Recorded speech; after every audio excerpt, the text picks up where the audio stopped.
여러분 반갑습니다. 오늘 저희가 공부할 내용은 뭐냐 하면 마치마니까야 126번째 경전 부미자경을 가지고 저희가 공부를 해보도록 하겠습니다. 이 부미자경에서 부미자는 스님의 이름입니다. 부미자존자라고 해서 이 부미자존자와 그리고 저번 주에 등장했던 인물이죠. 그 마가다국의 왕자인 자야세나 왕자 이 두 인물이 등장을 해서 두 인물과 관련된 또 얘기가 또 이 경전에서 나오면서 부처님께서 가르침을 주십니다. 이 부미자 존자는 자야세나 왕자와 친척 관계입니다. 부미자 존자가 자야세나 왕자의 외삼촌이었던 모양이에요. 그래서 이제 그런 어떤 친인척 관계가 있어서 그런 가까운 사이였습니다. 요거를 알고서 함께 이 경전을 공부하면 되겠습니다. 이와 같이 나는 들었다. 한때 세존께서는 라자가의 대나무 숲에 있는 다람쥐 보호구역에 머무셨다. 부처님께서 보면 많이 등장하는 곳이 사와티의 제타와나 기원정사에서 주로 오래 계셨고, 특히 말년에는 그리고 또 많이 머무셨던 라자가의 그런 중림명사 또 많이 웰루와나라고 하죠. 많이 머무셨습니다. 보통 당시에 이 스님들이 좀 오래 지내면서 수행했던 장소가 보면 큰 도시 주변이 많습니다. 왜냐하면 스님들도 탁발을 해서 살아갔잖아요. 그러니까 탁발을 할 수 있는 그런 어떤 마을이 있어야 되거든요. 특히나 스님들이 적은 단위로 살면 작은 어떤 시골이나 마을 주위에서 수행해도 괜찮지만 스님들이 많이 있다 이러면 큰 도시라 해야지 그 스님들이 탁발을 해서 다들 공양을 하면서 수행을 할 수가 있었거든요. 특히나 당시에 큰 나라, 대표적인 큰 나라가 꼬살라가국과 마가다국 있어서 여기에서 보면 이런 큰 사원이 있어서 그런 기원정사랄까 중림정사 같은 사원이 있어가지고 여기에서 수행을 많이 하셨습니다. 지금도 보면 여러분들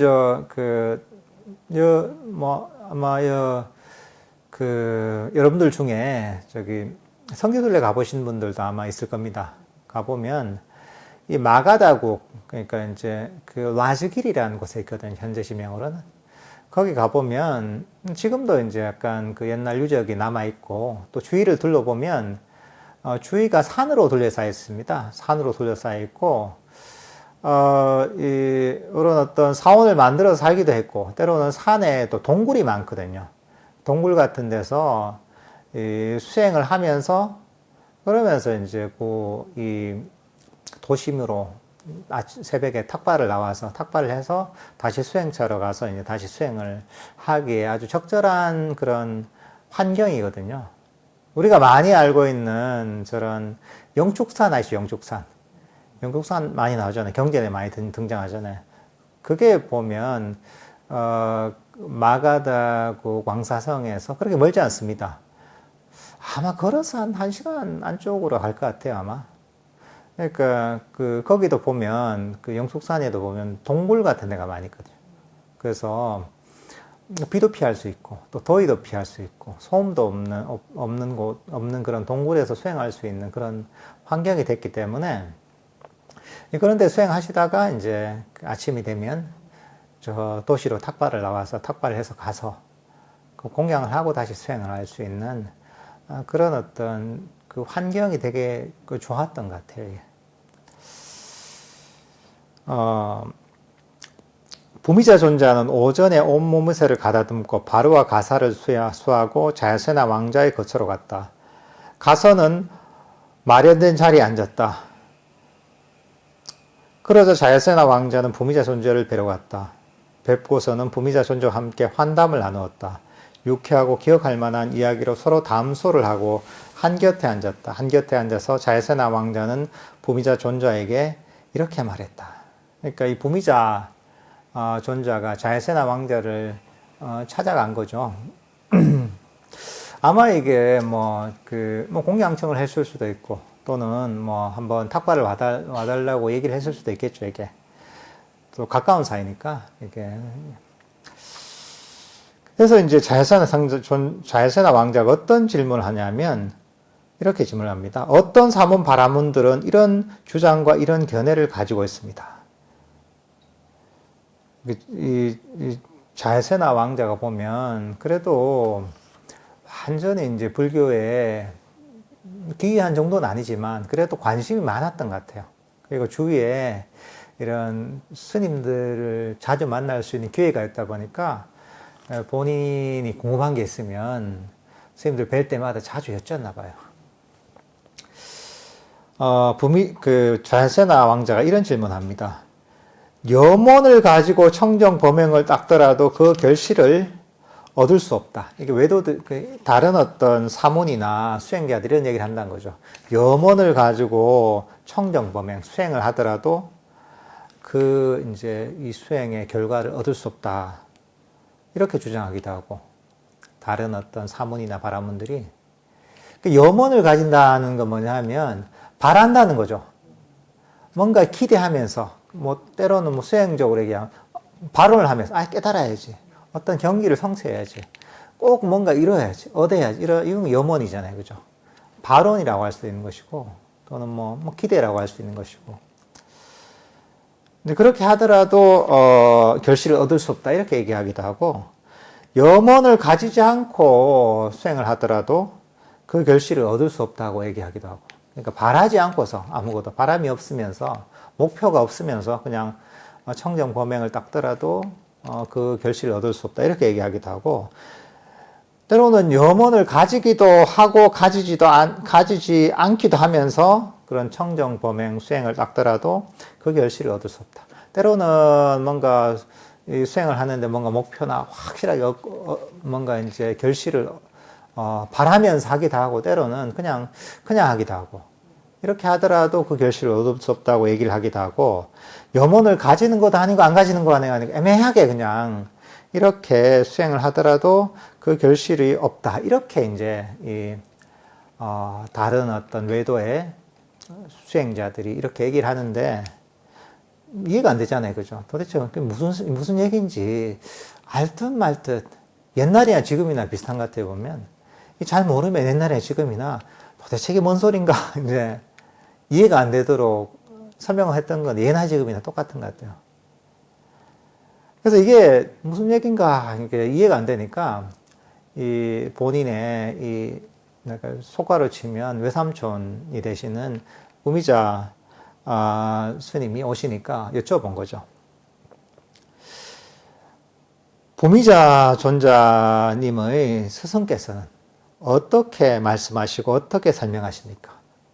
그러니까 스승으로 모시는 석가모니 부처님은 도대체 어떻게 이걸 설명하시냐 물어보는 거죠. 왕자여, 나는 세존의 면전에서 들은 적도 없고 세존의 면전에서 받아 지닌 적도 없습니다. 그러나 세존께서는 이렇게 말씀하실 것입니다. 그러니까 여기에 대해서 누가 질문 안 했겠죠. 질문 안 하니까 여기에 대해서 부처님께서 설법하신 적을 들은 적이 없는 거예요.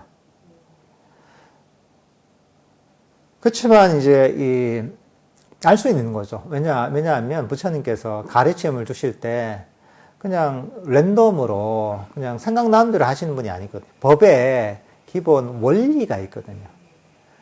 그러니까 그 원리에 맞게 이제 이 부미자 존자도 직접적인 거기에 관한 법문은 듣지 않더라도 법의 이치에 맞게 이해해서 설명할 수가 있는 거죠.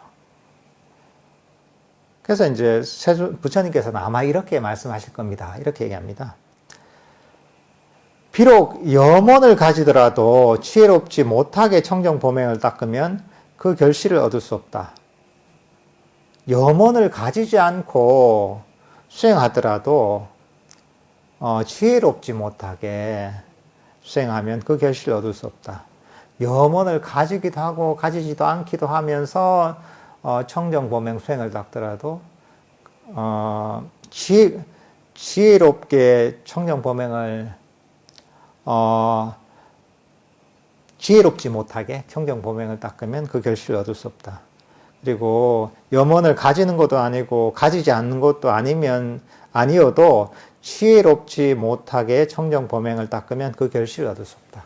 그러니까 중요한 게 뭐냐면 지혜롭게 닦지 않으면, 수행을 하지 않으면 내가 깨달아야지, 선정을 성취해야지, 내가 마음을 평화롭게 만들어야지, 내가 뭔가 아란이 돼야지, 내가 무슨 수다원이 돼야지, 아무리 그런 걸 바라면서 하더라도 지혜롭게 못하면 그 결실이 없고, 때로는 그런 걸 바라지 않고 그냥 하더라도 바른 어떤 법에 대한 이해, 바르게 이해하고서 지혜롭게 수행한다, 지혜롭지 못하게 수행한다는 것은 바른 법에 대한 이해가 없는 거죠. 바른 법에 대한 이해가 없이 법에 따라 수행하지 않으면 그런 아무 생각 없이 수행하더라도 그런 걸 바라지 않고 결실이 있을 수 없고, 때로는 뭐 마찬가지죠. 이게 때로는 뭔가 염원을 가지고 뭐 바라면서 하든가, 안 그러면 때로는 바라지 않으면서 이렇게 이제 번갈아가면서 하더라도 지혜롭지 못하게 수행하면 결실이 없는 것이고, 이게 바라는 것도 아니고 안 바라는 것도 아니고 이렇게 마음을 가지고 수행을 하더라도 지혜롭지 못하게, 그러니까 바른 법을 이해하지 못하고 그 법에 따라 수행하지 않으면 그러면 그 결실이 없다 얘기하는 거죠. 그렇지만 그러면 어떻게 해야 되느냐? 내가 염원을 가지고 내가 아란을 이루어야 되겠다, 깨달음을 이루어야 되겠다, 선정을 이루어야 되겠다, 뭔가 성취해야 되겠다, 천상에 나야 되겠다, 온갖 바람이 있을 수 있죠.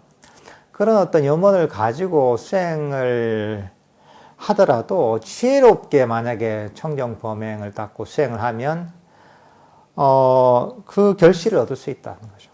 그리고 그런 바람이 없이, 그런 염원이 없이 수행하더라도 지혜롭게 하면 그 수행에 좋은 결과가 있는 것이고,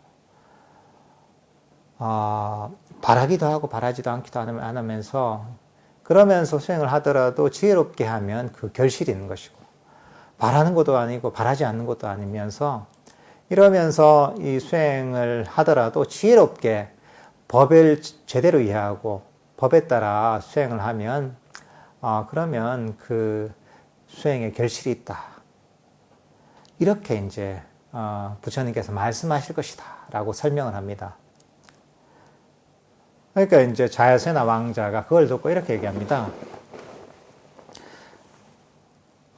부미자 존자의 스승께서 이렇게 설명하신다면 부미자 존자의 스승인 부처님은 모든 보통의 사문 바라문의 머리 꼭대기에 앉아 계신다라고 생각합니다. 이렇게 얘기합니다. 그러니까 만약에 정말 이렇다면 보통 사문 바라문은 설명도 못하는 이런 내용들을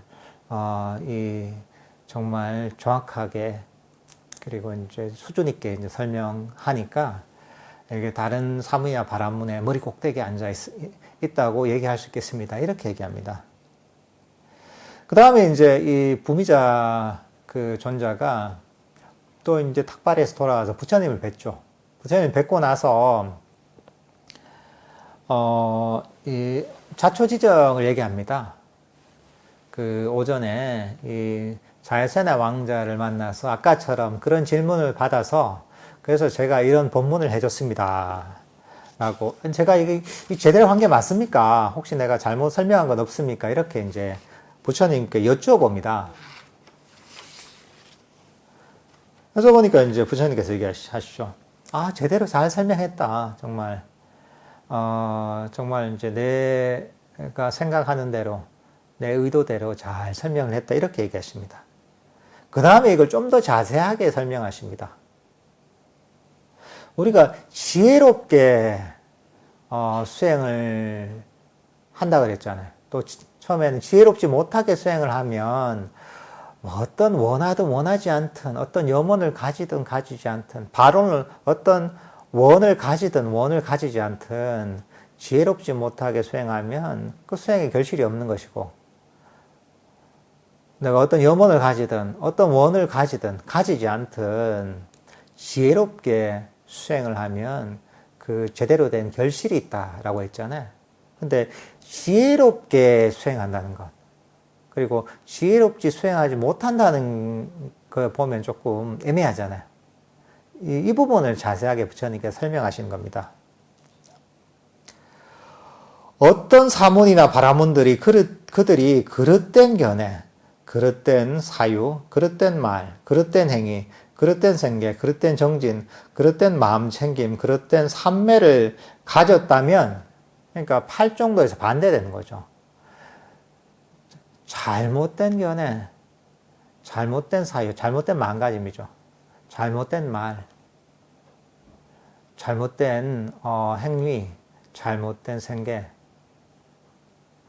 잘못된 정진, 잘못된 마음 챙김, 잘못된 삼매를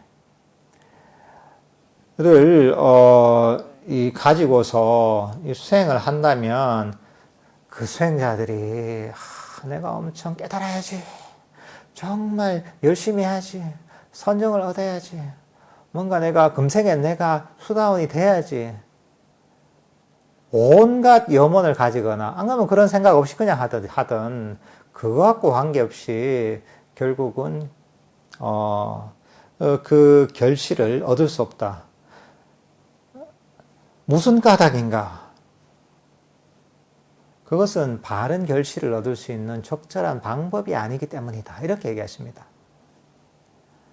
그러니까 내가 원하든 원하지 않든 그건 관계가 없는 거예요. 그 결실을, 불교 수행에 있어서 결실을 얻고 그 결과를 얻는 것은 내가 열심히 하는 것도 관계없어요. 내가 바라는 것도 관계없어요. 내가 뭘 바라거나 또 바라지 않아도 마찬가지고 그건 관계가 없는 거예요. 중요한 것은 바르게, 만약에 그 사람이 잘못된 팔정도를 제대로 실천하지 않고 있다면, 정견을 갖고 있지 않다면, 바른 마음가짐을 갖고 있지 않다면, 바른 말을 실천하고 않다면, 바른 행위를 실천하고 있지 않다면, 그 다음에 바른 생계를 가지고 있지 않다면, 바른 정진을 하지 않고, 바른 마음 챙김을 실천하지 않고, 바른 삼매를 개발하고 있지 않다면, 그 사람이 뭘 바라든 아무리 용을 쓰고 아무리 뭘 해도 그거는 어떤 결실이 없다는 거죠. 그래서 이걸 이제 비유로 설명하십니다. 이게 도대체 어떤 거와 같으냐? 팔정도를 제대로 실천하지 않으면서 내가 깨닫기를 바라는 것, 삼매를 바라는 것, 마음의 평화를 바라는 것, 복을 받기를 바라는 것, 뭔가 성취하길 바라는 것.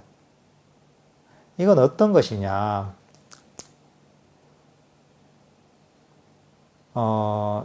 비유를 이렇게 하십니다. 네 가지로 비유하시는데, 이 기름이 필요한 사람이 있단 말이죠. 기름이 필요한데, 참기름이 필요하단 말이죠. 그 사람이 보면 참기름이 없어. 그래서 이제 마침 보니까 모래가 보이네. 모래를 이제 기름 짜는 통에다 넣고 모래에다 물을 뿌리고 쫙 짜는 거예요. 열심히 짜는 거예요. 근데 그렇게 모래에 물을 뿌리고 열심히 모래를 짜면 기름이 나옵니까? 기름을 얻을 수 없죠, 당연히. 똑같은 거죠. 그러니까 이제 그러니까 잘못된 팔정도를 실천하면서, 팔정도를 제대로 실천하지 않으면서, 그러면서 내가 뭔가 수행의 결과를 바라는 것, 결실을 바라는 것, 이것은 모래를 짜서 기름을 얻으려는 것과 똑같다. 불가능한 것이라는 거죠. 그러니까 수행하는 사람들이 팔정도를 이해하지 못하고 바른 팔정도를 실천하지 않으면서 뭔가 내가 이걸 통해서 좋은 수행의 결실을 얻으려는 게 모래를 짜서 기름을 얻으려는 거와 똑같다는 거죠. 그 다음 또 다르게 비유합니다. 이게 또 못 알아들을까 봐.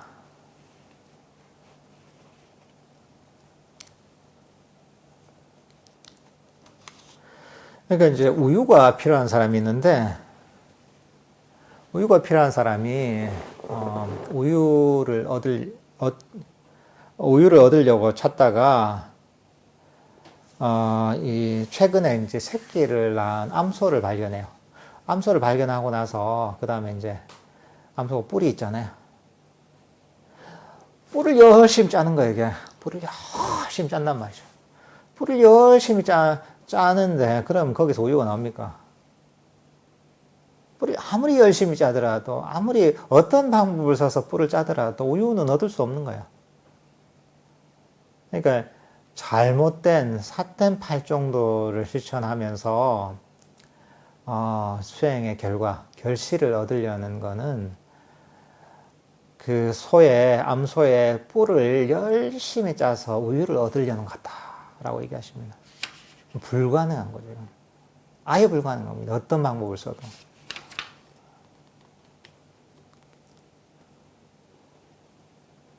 그 다음에 이제 또 다르게 비유하십니다.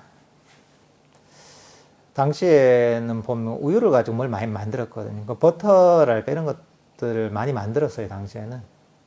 그러니까 이제 버터가 필요한데, 이 버터를 이제 구하려고 하던 사람이 보니까 항아리에다가 물을 넣고 물을 계속 휘젓는 거예요. 그 버터는 어떻게 만들어지냐면, 그런 우유를 넣고 이제 약간 발효시키면서 계속 저으면 그게 그 버터가 되거든요. 근데 이제 물을 넣고 계속 휘젓는 거예요.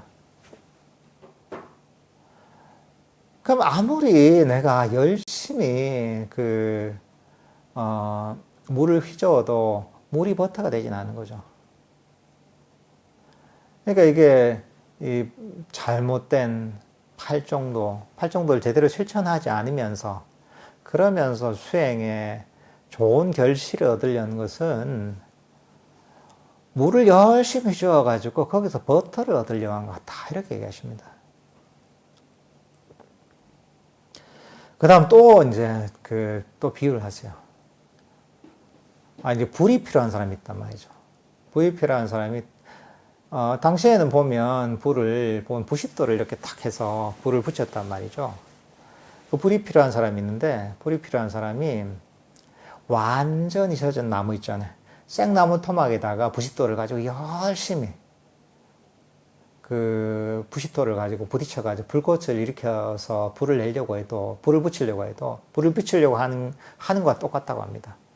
아무리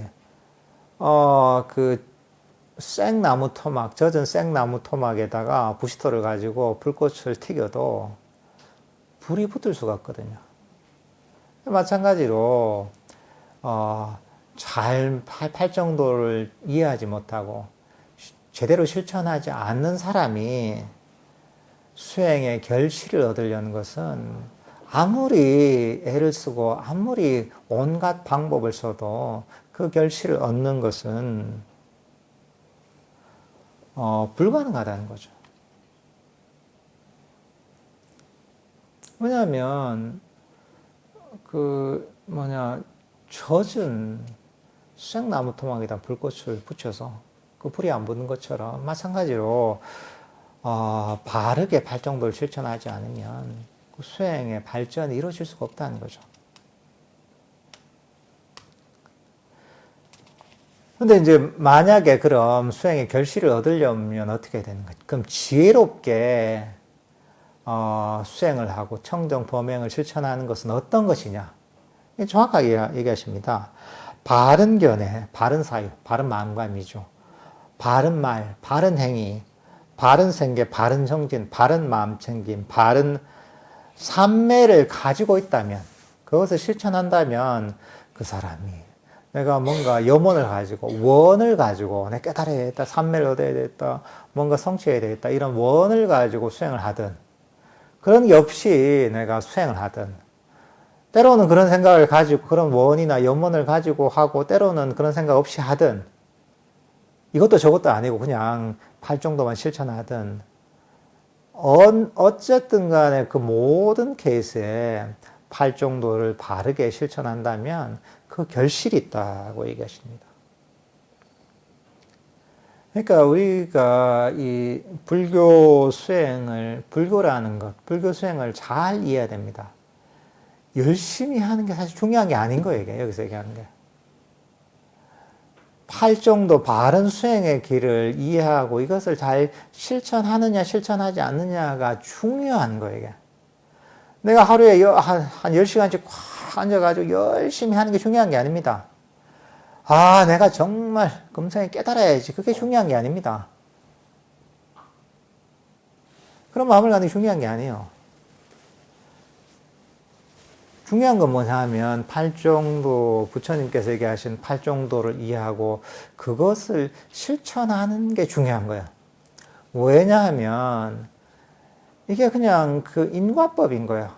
우리가 수행의 결실, 괴로움에서 벗어나서 수행의 좋은 결실을 얻기 위해서는 원인을 심어야지 결과가 오는 거거든요. 세상에 그냥 생긴 건 하나도 없습니다. 공부를 잘하는 학생들은 그만큼 공부를 잘 할 수 있도록 학습을 했으니, 공부를 했으니까 성적이 나오는 거야.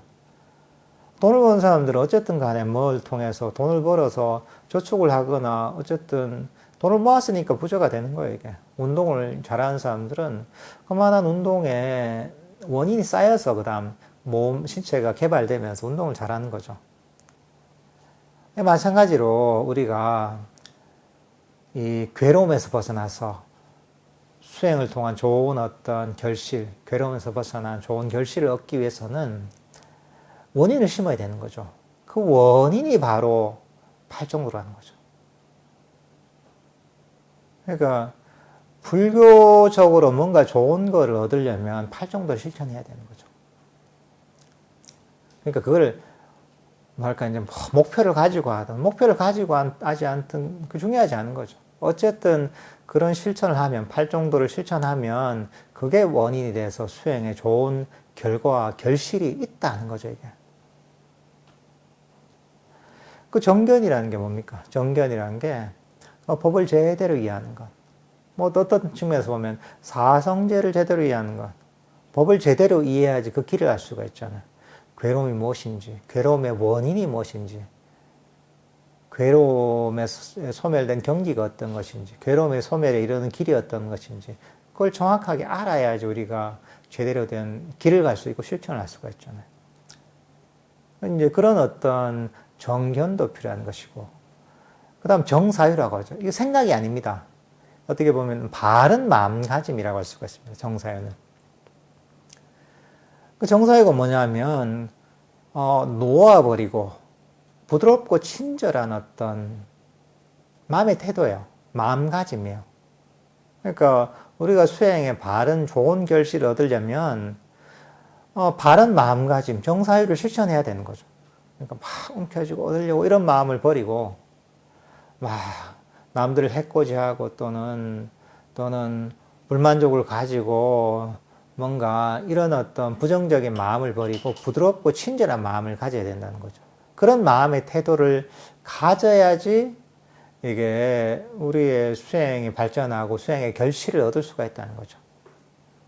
정어가 뭐냐면 부드럽고 친절하고 뭐 남을 이간질하지 않고 화합하는 말을 하는 것, 따뜻한 말을 하는 것, 정직한 말을 하는 것, 남들이 어떻게 보면 듣기에 좋은 남들의 이익되는 말을 해주는 것, 어떤 그런 말을 하는 것, 이런 어떤 바른 말을 실천해야지 그게 쌓이고 쌓여서 수행에 좋은 결실이 있다는 거죠. 바른 행위가 그렇습니다. 살생을 금하고 남들에게 피해준 도덕죄, 삿대는 맹을 금하고 어쨌든 간에 그 나와 남에게 이익되는 그런 행동을 하는 거죠. 윤리적으로 도덕적인 행동을 하는 거죠. 이제 그게 또 하나의 수행의 발전에서 수행의 결실을 얻는 원인이 되는 거죠. 그리고 바른 생계, 삶을 살아가는 데 있어서도 보면 그 사람을 괴롭히거나 피해를 주는 그런 생계로 살지 않는 것. 이런 것들이 보면 바른 생계를 가지는 거죠. 정당하게 내가 일을 해서 생계를 유지하는 것. 그 다음에 이제 이 바른 정진을 하는 거죠.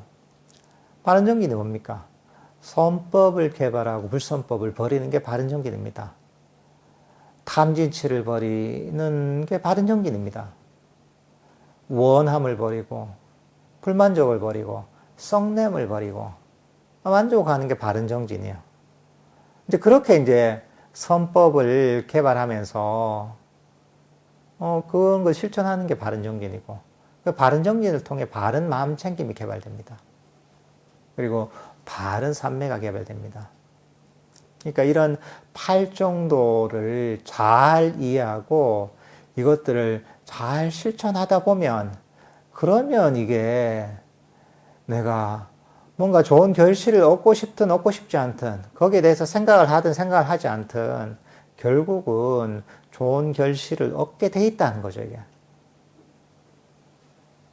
물론 이게 한 번에 팔정도가 완벽해지지 않습니다. 모든 것들은 단계적으로 이루어집니다. 한 번에 완벽해지는 게 아닙니다. 팔정도 처음에는 어느 정도 이해하고 실천하는 게 되죠. 근데 자꾸 실천하다 보면 점점 팔정도가 완성돼 갑니다. 나중에는 완벽해지는 거죠. 그러니까 이제 할 수 있는 만큼, 그러니까 바르게 이해해서 내가 할 수 있는 만큼 실천을 하다 보면 팔정도가 점점 완성돼 나가는 거죠.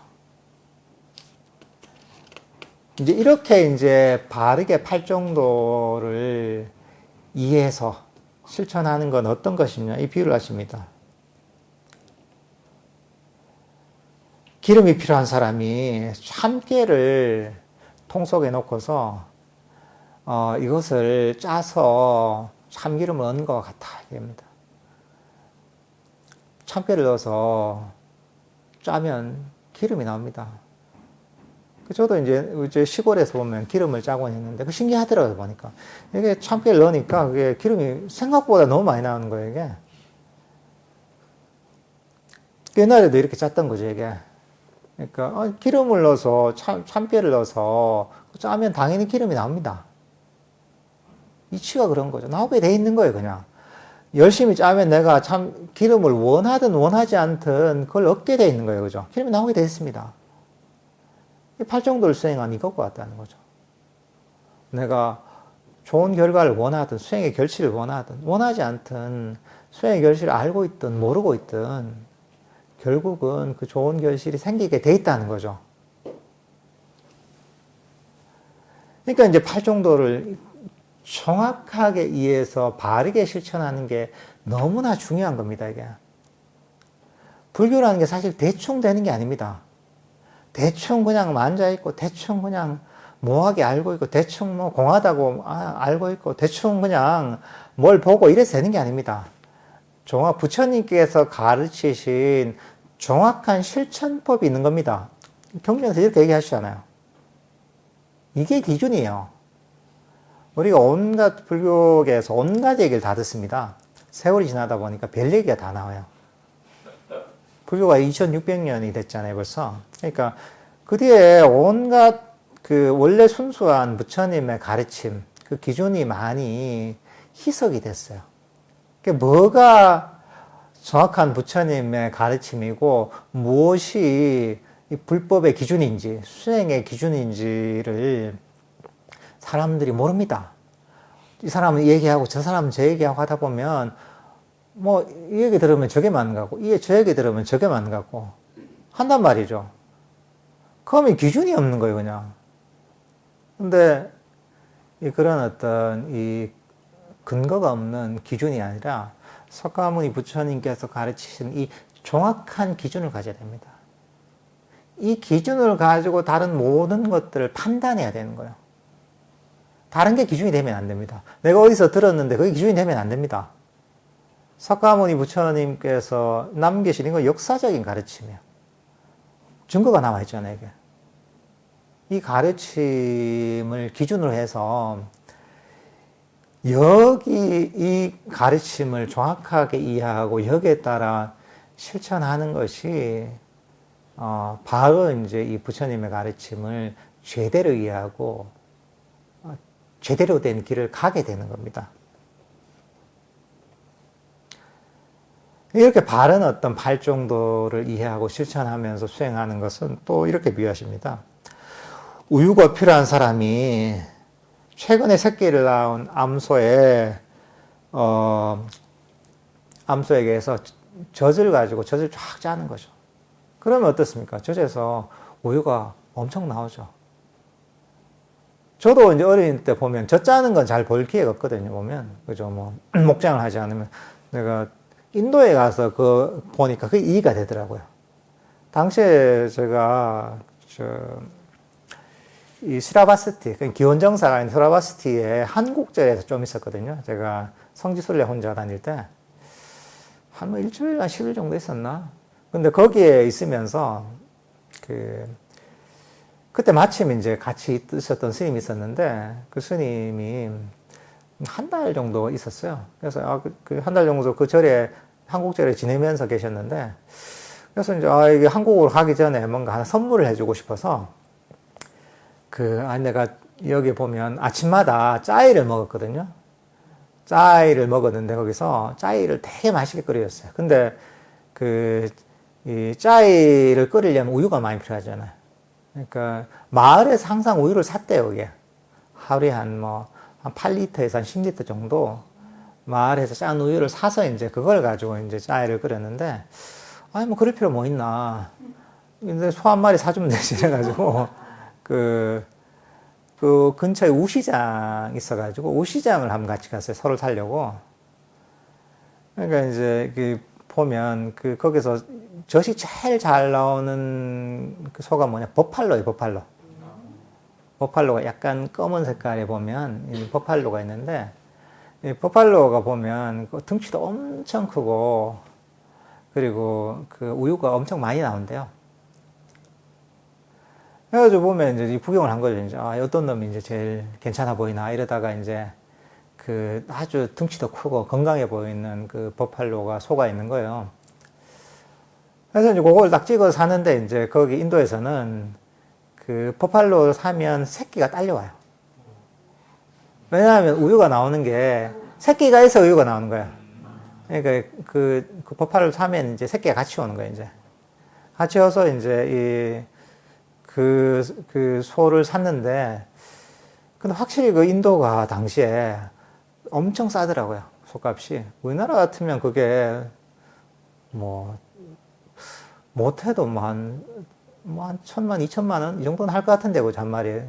젖이 나오는 그런 것 같으면, 당시에 그게 한 80만 원? 70몇만 원인가? 80만 원인가? 그러니까 한 마리 값이 되게 싼 거죠. 근데 거기에서는 비싸지만, 우리나라 돈으로 치면 너무 싼 거죠, 이게. 그래서 그걸 사서 이제 그 절에다 이제 보시를 하고, 이제 거기서 이제 우유를 짠 거예요. 우유를 짜니까, 진짜 하루에 나오는 양이 장난이 아닌 거예요. 하루에 한 8리터 정도 우유가 나오는 거예요. 엄청난 양이죠, 그죠? 그래서 이제 그걸 가지고 이제 짜이를 끓여 먹어보니까 짜이 맛이 그전하고 완전히 다른 거예요, 이게. 그러니까 이게 새로 이제 정말 이제 이게 절에서 이제 우유를 짜서 짜이를 끓여 먹어보니까 너무 진한 거예요, 이게. 너무 진하고 너무 고소하고 너무 맛있는 거예요. 그 보니까 옛날에 마을에 샀던 게 물을 많이 탔더라고, 보니까. 그러니까, 원래 짜이 맛이 이렇게 물다 이랬는데, 원래 물 본 게 아니라, 우유 팔 때 거기도 물을 많이 부어가지고, 그래서 이제 절에 팔았나 봐요. 그러니까 이제 인도에서는 보면, 지금 요즘도 그렇지만, 요즘도 시골에서는 실제로 젖을 많이 짜서, 이렇게 이제 이 여러 가지 이제 먹거리로 활용을 하고, 부처님 당시엔 더 있겠죠, 그죠? 딴 먹을 게 없으니까. 당시에도 이제 이렇게 이제 이런 어떤 소에서 짠 이제 이 우유가 보면, 식생활이 굉장히 많이 이용이 됐거든요. 그래서 이제 경전에서도 보면 우유나 버터나 또는 버터를 좀 더 정제한 키 이런 얘기가 많이 나오거든요. 왜냐하면 그게 되게 중요한 식재료니까 이제 경전에서도 많이 등장하는 거죠. 그 우유를 찾는 사람이 암소젖을 짜면 우유가 잘 나오죠, 그죠? 바른 어떤 팔정도를 알고 실천해서 그 결실을 얻는 거는 그 새끼를 낳은 지 얼마 안 된 암소젖을 짜서 우유를 얻으려고 하는 거 똑같다는 거죠. 당연히 우유가 나오죠. 그 다음에 버터가 필요한 사람이, 버터 약간 이제 발효된, 그런 응유를 하거든요. 우유를 항아리에 넣고 이제 계속 젓잖아요. 저으면 그게 당연히 버터가 되잖아요. 당연히 젓다 보면 버터가 되는 거죠. 버터를 얻을 수 있는 거죠. 내가 버터를 원하든 원하지 않든 버터를 얻을 수 있는 겁니다. 또 불을 찾는 사람이 그런 거죠. 불이 필요한 사람이 부싯돌을 가지고 마른 어떤 그 나무 토막에다 대서 불꽃을 계속 일으키면 불이 붙게 돼 있고 불을 얻을 수가 있잖아요. 마찬가지로 팔정도의 바른 견해와 바른 마음가짐과 바른 말과 바른 행위와 바른 생계와 바른 정진과 바른 마음 챙김과 바른 삶매를 실천하는 사람은 어떤 수행의 결실을 바라는 그런 원을 가지고 있든 원을 가지고 있지 않든, 안 그러면 뭐 때로는 원을 가지고 있든 때로는 원을 가지고 있지 않든 이도저도 아니든 어떤 거와 관계없이 바른 팔정도를 실천하면 그 결실을 얻을 수가 있다. 이렇게 부처님께서 얘기를 하십니다. 왜냐하면 이게 수행의 결실을 얻는 적절한 방법이기 때문이다. 라고 하는 겁니다. 그러니까 이제 부처님께서도 너무 명확하게 얘기하시는 겁니다. 불교 수행을 통해, 불교를 통해 정말 제대로 된 부처님께서 얘기하시는 결실을 얻으려면 팔정도를 제대로 위해서 바르게 실천하면 된다는 거죠. 근데 보통 팔정도 얘기는 다 들어봤잖아요. 그죠? 근데 왜 팔정도 다 아는데, 불자들도 다 알고, 절에 다니지 않아도 어디 뭐 교과서 이런 데서 나오잖아요. 다 아는데 왜 그럼 이 팔정도가 듣긴 들었는데 귀에 걸리지 않는가? 이 팔정도를 실천적 방법론으로 이해하지 않는 거예요. 그러니까 다들 그냥 뭔가 이 철학적인 교리로 이해하는 거예요. 제가 옛날에 저도 불교 공부한 지 오래됐으니까 팔정도에 관한 책 같은 걸 읽잖아요. 읽고 나면 도대체 뭔 소리지 한단 말이죠. 말은 머리로는 대충 이해되지만 이걸 어떻게 하라는 말이죠. 전혀 감이 안 왔어요. 어떤 책을 읽어봤어요. 그러니까 이게 뭐냐면 이해가 안 되게 그렇게 얘기하는 거는 그냥 그걸 철학적으로 이해하는 거예요. 이론적인 것으로 이해하니까 이것들을 실천적인 측면에 설명을 못 해주는 거야. 정면에 그냥 뭐 대충 그냥 뭐 사성제니 뭐 이래 놓고 정사유가 놓아버리고 해치지 않고 해코지하지 않고 그다음 뭐 정어가 뭐 그냥 바르게 말하고 바르게 행동하고 바른 생계를 가지고 뭐 쭉 이렇게 설명한단 말이에요. 설명을 하는데 그걸 아주 정말 우리가 실제 수행을 하는데 실천적인 방법론으로 구체적인 방법으로서 이해한 게 아니라 그냥 하나의 철학적 이론으로 교리로만 이해하고 설명을 하다 보니까 그 팔정도에 관한 얘기를 도대체 뭔 소리가 안 난 말인데 팔정도가 중요하다고 다들 얘기하는데 그것을 제대로 설명하는 경우는 사실 거의 없었거든요.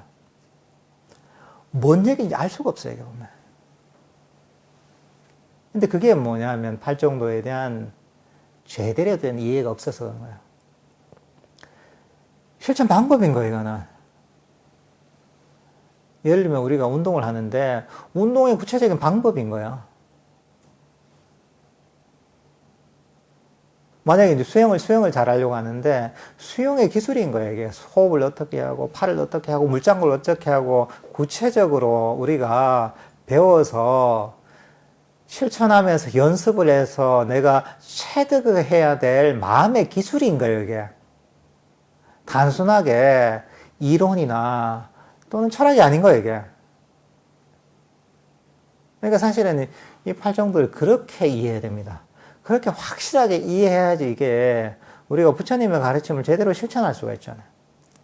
여기 얘기하시잖아요. 팔정도를 제대로 알고 제대로 실천하면 그렇게 해야 결실이 있다고 하잖아요. 근데 팔정도를 제대로 이해하고 제대로 실천하지 않으면서 불교 공부한다는 게 말이 안 되는 거야. 그건 뭐냐면 그렇게 하면 결실이 없는 거야. 여기서 얘기하시잖아요. 결실이 없다고 하잖아요. 그 결과가 없는 거예요, 이게. 그러니까 이게 불교에서 특히나 실천적 방법으로 해서 너무나 중요한 거야. 근데 여기에 대한 이해가 너무 이제 부족합니다, 이게. 흔히 팔정도를 중도라고 하거든요. 중도하면 사람들 중도에 대해서 오해가 많아요.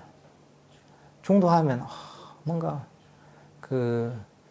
깊이 있고 중간인가 이게 뭐 용수보살 얘기하는데 그 중도하고 이 중도는 다릅니다. 그건 뭐냐면 이 초기 불교 중도하고 완전히 다른 겁니다. 그건 약간 무슨 반야경의 뭐 공사상 약간 이런 것들을 조금 발전시켜서 설명한 뭐 그런 개념이거든요. 그러니까 초기 불교, 부처님께서 얘기하신 거는 중도가 팔정도거든요. 팔정도라는 실천적 방법론하고 흔히 우리가 중론에서 나는 중도 이거하고는 완전히 다른 겁니다. 관계가 없습니다. 별로.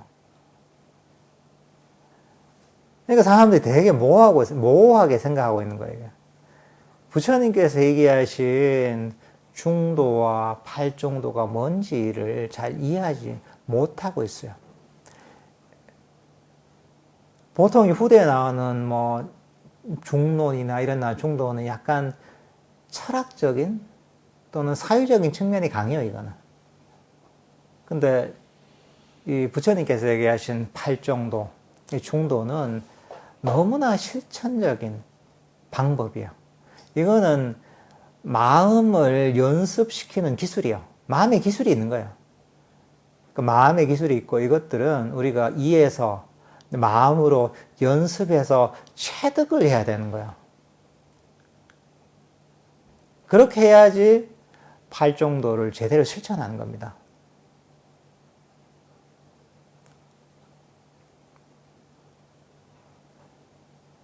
그거가 이게 제가 얘기하고 맨날 얘기하는 것도 결국은 수행의 구체적인 방법이나 여러 가지 자세나 태도나 여러 가지 얘기하잖아요. 전부 이거는 팔정도를 얘기하는 겁니다.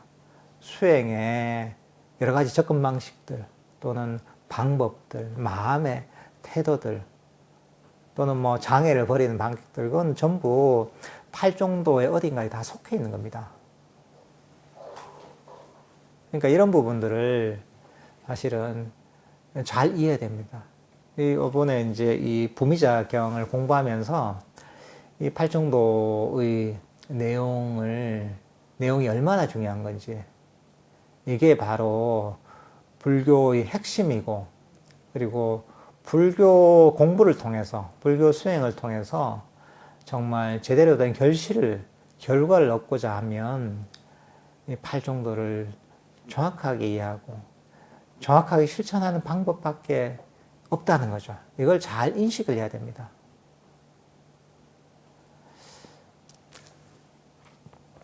그 다음에 이제 부처님께서 이렇게 얘기하십니다. 부미자여, 만일 그대가 자야세나 왕자를 댔을 때 이런 네 가지의 비유가 떠올랐더라면 자야세나 왕자는 즉시에 그대에게 깨끗한 믿음을 가졌을 것이고 깨끗한 믿음을 가져 그대에게 믿음을 나타내었을 것이다. 그러니까 이제 그 부미자 존재한테 부처님 얘기하시는 거죠. 그 자야세나 왕자 만났을 때 내가 얘기한 이 비유를 얘기해 줬으면 머리에 쏙 들어가지고 즉시 이해해가지고 이해가 돼가지고 그 다음에 이 가르침 믿고 귀했을 텐데 그때 그런 얘기를 했어야지 하니까 자이사나 종자는 얘기하시는 거죠. 부처님, 아니 제가 처음 듣는 부분인데 제가 그걸 어떻게 얘기하겠습니까? 이렇게 얘기하는 거죠. 그러니까 부처님도 왜 이런 질문을 하시는지 모르겠는데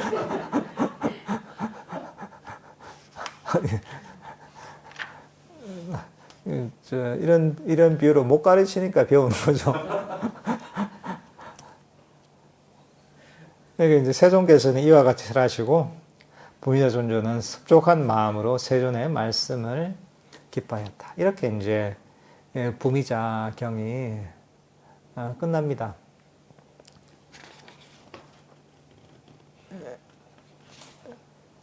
그러니까 이제 이 부처님의 가르침이란 것이 어떻게 보면 내용이 되게 방대해 보이지만 기본적인 원리가 있습니다. 사실 그 원리는 사성제에 다 들어가 있습니다. 고집멸도, 괴로움이란 무엇인가? 괴로움의 원인은 무엇인가? 괴로움에 소멸된 경지, 깨달음은 어떤 것인가? 괴로움의 소멸에 이르는 실천적 방법론, 활종도란 어떤 것인가? 이게 확장이 돼서 부처님의 모든 가르침이 되는 겁니다. 모든 가르침 이 네 가지 안에 다 들어갑니다. 그 중에서 이제 이 실천적 방법론, 괴로움의 원인을 소멸시키는 방법이 바로 팔정도라는 거죠. 그리고 다양한 수행법들 있잖아요. 이 다양한 수행법들은 어쨌든 간에 팔정도 요소를 잘 다 갖추고 있어야지 이게 불교 수행으로서 완전한 수행법이 되는 겁니다. 그러니까 어떤 수행법을 보더라도 이게 8정도의 내용을 다 잘 갖추고 있는가, 그리고 잘 갖추고서 수행을 해야지 제대로 된 불교 수행이 되는 겁니다. 그러니까 이 8정도를 잘 이해해야지 여러분들이 헷갈리지 않고, 그리고 엉뚱한 길로 가지 않고 부처님께서 가르치신 수행에 좋은 결실을 얻을 수 있는 그런 길로 한 발 한 발 나아갈 수가 있습니다. 이런 내용들을 잘 새기면서 8정도를 잘 이해하고 실천하시면 좋을 것 같습니다.